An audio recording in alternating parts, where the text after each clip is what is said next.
Opa! Estou aqui de novo. Vamos continuar o aprendizado sobre Platão. De Platão hoje nós vamos trabalhar o quê? Nós vamos trabalhar um pouco sobre a teoria da reminiscência novamente, né? Fechar ali a teoria da reminiscência com o uso de um mito que Platão vai chamar de mito de Er. Nós vamos discorrer sobre a tripartição da alma, e Platão vai usar ali para justificar essa teoria o mito do cocheiro. E nós vamos falar ainda da política platônica. A política platônica, a estética platônica, a epistemologia platônica estão todas compreendidas no grande mito que nós vamos chamar aqui de mito da caverna ou a alegoria da caverna. Ok? Então vamos começar agora com a alegoria da caverna. Na alegoria da caverna, Platão relata no seu livro A República que homens e mulheres, desde o dia que nasceram, estão presos por correntes, e essas correntes estão no pescoço e nas pernas. Essas correntes são tão apertadas que quando eles tentam olhar para trás, eles não conseguem, fazendo assim com que todos sejam obrigados a olhar para a frente. Sim, lembrei de uma coisa. Eu vou colocar um link na aula para você ver esse mito de uma forma mais ilustrada, tá? Continuando. Essas pessoas que estão amarradas no pescoço e nas pernas têm atrás de si, porque estão dentro de uma caverna, a obrigatoriedade de olhar para frente. E à frente está o fim da caverna. Então eles são obrigados a olhar para a parede da caverna. Fora da caverna existe uma estrada, onde passam pessoas levando coisas, animais. E além da estrada existe uma grande fogueira. Essa fogueira ilumina tudo que passa na estrada. E a projeção disso vai dar na parede da caverna, que eles vão ver aquilo ali como verdade, e nós sabemos que são apenas sombras. Isso mesmo, a caverna, com a parede sendo projetada, não tem nem cor, é sombra, é opinião. A gente vai ver, desenvolver isso melhor. Platão diz que um desses prisioneiros, inquietado pelo barulho atrás deles, percebe que o mundo não se resume naquelas sombras. Porque Platão vai dizer assim: por acaso esses prisioneiros vão achar que a verdade está ali? A resposta de Platão é: vão. É a única coisa que eu vejo, é a única coisa que eu contemplo. Mas um deles, inquieto, né, volta-se a um trabalho de quebrar as correntes. Entender essa lógica aqui, eu acho bem interessante você assistir o filme Matrix 1. Porque esse prisioneiro que tenta quebrar as correntes parece muito com Neo do filme Matrix, quando tenta sair da Matrix para o mundo dos humanos, tá? Só uma referência para você que gosta de filme, para entender mais ainda. Ele consegue quebrar as correntes, se volta para trás e sobe uma ladeira. Quanto mais ele sobe a ladeira, menos ele consegue enxergar. Adivinha o que é? Nós sabemos, né? É o sol. E quando ele chega no final dessa ladeira, ele percebe a rua que eu havia mencionado, vê a fogueira, mas não faz a associação. Ainda não. E ele continua subindo porque além da fogueira ele vê uma luz mais intensa, mais forte.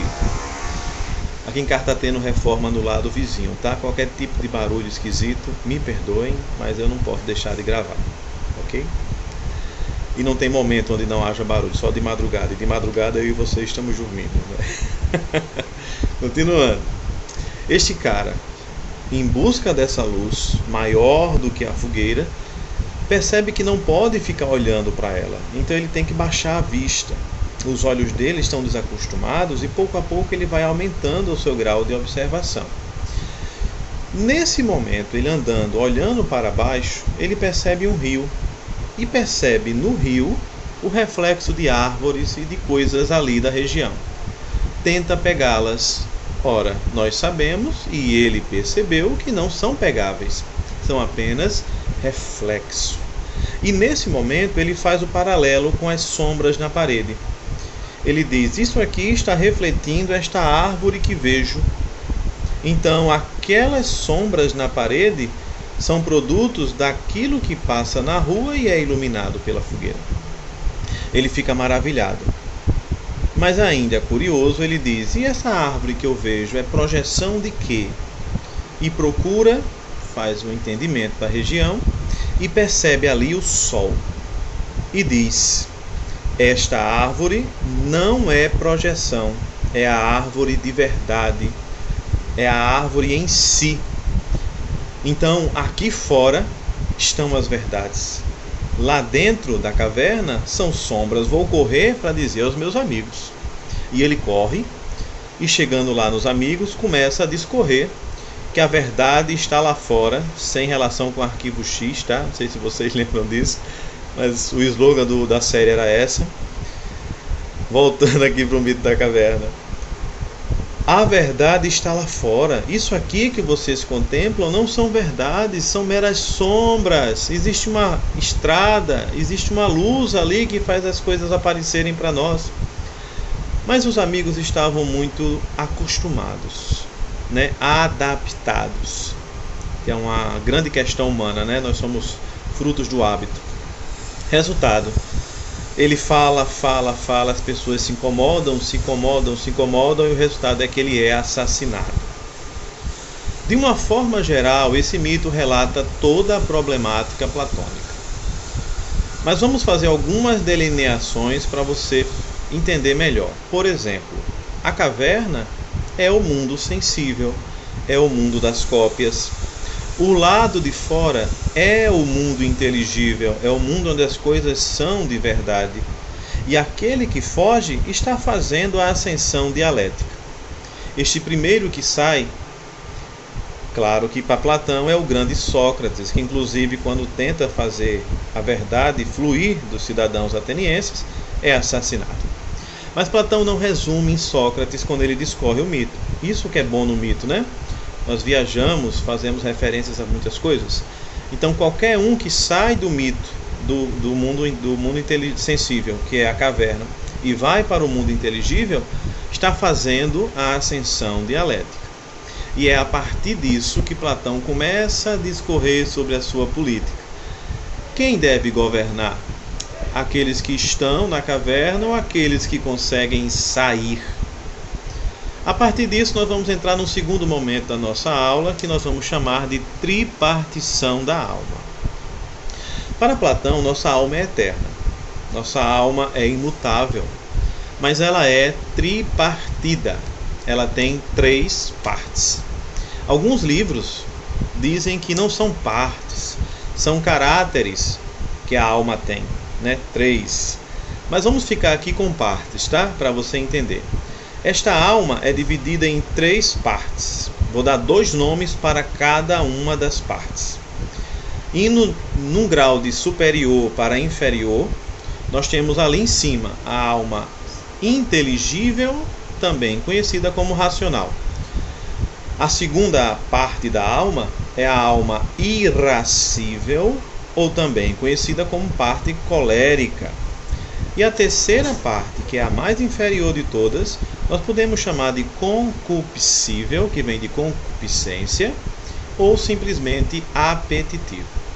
Para explicar a funcionalidade dessas partes na vida humana, Platão cria um segundo mito, que é o mito do cocheiro. O mito do cocheiro é um mito que vai falar de forma bem simples de um homem e 2 cavalos. Um cocheiro tentando levar sua coxia para algum lugar. Esse cocheiro é representado por 3. Olha aí as partes da alma. Quem é o quê? Este cocheiro tem um cavalo bom e um cavalo mau. Um cavalo que é obediente e um cavalo que é desobediente. E o cocheiro só quer chegar na sua meta, no seu objetivo. O cocheiro é a parte inteligível. O cocheiro é aquele que deve governar, é aquele que deve se fazer autoridade para o bem comum. O cavalo bom é a parte irascível. E o cavalo mau, que deve ser governado e ajudar na estrutura política, alcançar o fim, será a parte concupiscível ou apetitiva. Pessoal, isto está dando margens para a política platônica. Mas antes de eu entrar na política platônica, eu gostaria de fazer menção a duas outras coisas que vou falar. Você ainda tem que ouvir de mim hoje o amor platônico e, de novo, a teoria da reminiscência. Então eu vou falar delas rapidinho para voltar para a política, ok? Combinado? Vamos pensar na teoria da reminiscência de novo, que você viu na aula anterior. Conhecer é recordar. Platão também usa um mito aqui para justificar. Por isso que eu acho importante trazer para você o mito de Er. Um pastor sem fé nenhuma começa a desacreditar nos deuses, no eterno, no abstrato. Então, vem uma divindade, pega este pastor e leva para o mundo da realidade perfeita, que nós chamamos aqui de mundo inteligível. E neste mundo existe um rio. O nome do rio é Lethe. L-E-T-H-E, Lethe. E por coincidência, o nome verdade em grego é Aletheia. Ou seja, o rio é o rio do esquecimento. Porque o que é verdadeiro? Não é recordar? Olha a jogada platônica, usando a língua grega. O rio do esquecimento permite que todas aquelas almas contemplem a vida na terra. Contemplem a vida na realidade sensível. E diz Platão, quanto mais as pessoas querem, mais bebem da água na esperança de alcançar aquilo que desejam. Então alguns bebem muito, alguns bebem pouco e alguns bebem quase nada, porque está satisfeito com aquilo que vê, com aquilo que tem. Resultado para Platão, aqueles que bebem quase nada têm mais facilidade em acessar o inteligível. São aqueles que têm a ênfase na parte inteligível da alma, conseguem captar, conseguem negar o sensível. Aqueles que bebem pouco são as da alma irascível, que têm acesso ao inteligível, mas ainda não consegue plenamente. Usando o mito da caverna para justificar, seria exatamente a parte do rio, onde as pessoas veem o rio, mas o rio não é a verdade, ela somente aponta a verdade. E nós vamos ter, em terceiro lugar, aqueles que bebem muito. Aqueles que bebem muito, que desejam demais, são os que vão ter ênfase na parte concupiscível da alma. Ok? Isso também aponta muito para a política. O amor platônico, na literatura, no senso comum, tem uma representação de amor impossível. O amor que não vai ser alcançado nunca pela complexidade que é o amor. Platão não disse isso. No livro Alcibíades, Platão começa a discorrer o que é realmente o amor, quando ele fala do amor de Sócrates, né? Pois bem, o amor para Platão nada mais é do que busca daquilo que já foi meu. Ou seja, vindo inteligível, me encarno no sensível, qual é a minha meta? De a partir da ascensão dialética voltar àquilo que já era meu e que eu esqueci. Para justificar isso, Platão cria um mito também, até esqueci de dizer ele na introdução, que é o mito do andrógeno. Platão diz que o ser humano, ele não era homem e mulher, ele era um ser andrógeno. Ele era homem e mulher, forte e autossuficiente. Ele se completava a si mesmo, não precisava de mais nada, daí vem sua força. Os deuses, por raiva, por inveja, por várias motivações, decidem separar esse ser em dois. Então, o homem e a mulher, aquilo que fazia o ser um só, são separados. E o que é amor? É a busca de um pelo outro. Amor é a busca por aquilo que já foi meu. É o recordar, é o ter novamente.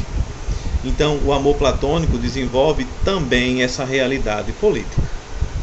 Ora, professor, o senhor está me dizendo que existem 3 partes da alma e que tudo que o senhor falou aqui remete à política platônica.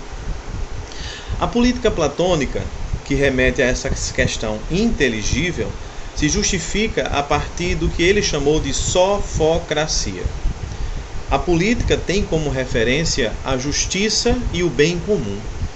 Tudo que a política deve gerar é a possibilidade da cidade ser feliz. O indivíduo é menor do que a cidade. A cidade deve gerir a felicidade de todas as pessoas. E para isso, cada um tem que ter clareza da sua natureza. O que é ter clareza da sua natureza? Que parte da alma eu vivo a minha vida? Ninguém pode viver as 3. Ninguém pode viver 2.